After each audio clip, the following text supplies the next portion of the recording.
Today we are going to make masala chai or masala tea, and for this we are going to use 2.5 cups of water. To it we are going to add 1.5 inches of ginger chopped, brown sugar, loose tea, and some spices. 1.5 inches of cinnamon stick, 1 pot of cardamom, a few cloves. You can use them either crushed or whole. And then we're going to add all this to the boiling water.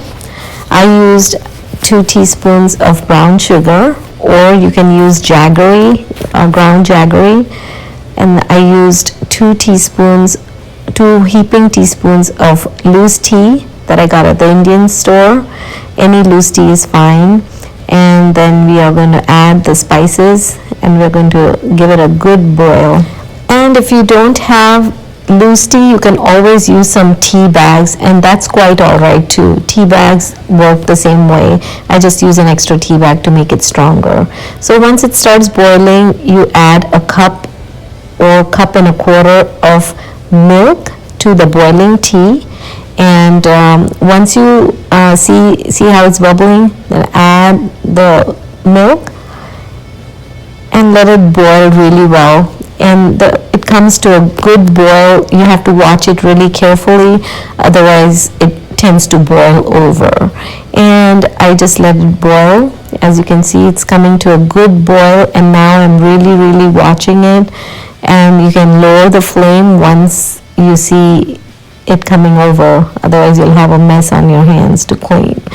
And I usually lower the flame a little bit once I see that it's coming up, so that I let it boil a little bit.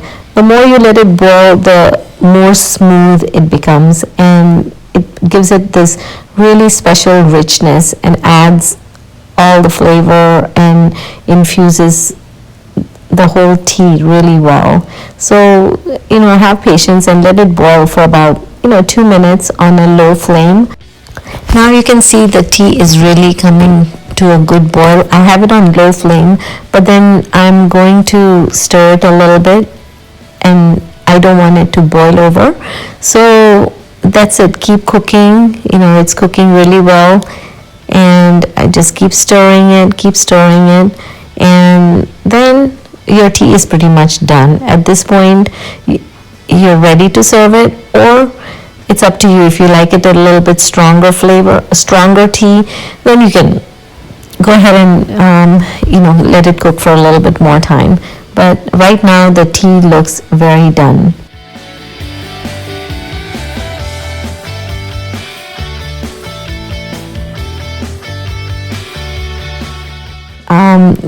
Just before serving it, I let it cook so that the milk rises, and after turning it off, I want to make sure that I use a strainer to remove to make sure the tea leaves are removed. And for that, you can use a strainer straight up on the cups, and I have my little strainer there, and just pour it straight into the cups and serve it. I need 2.5 cups of tea with this water and milk. I hope your tea comes out just as good, and enjoy your chai masala tea. Thank you.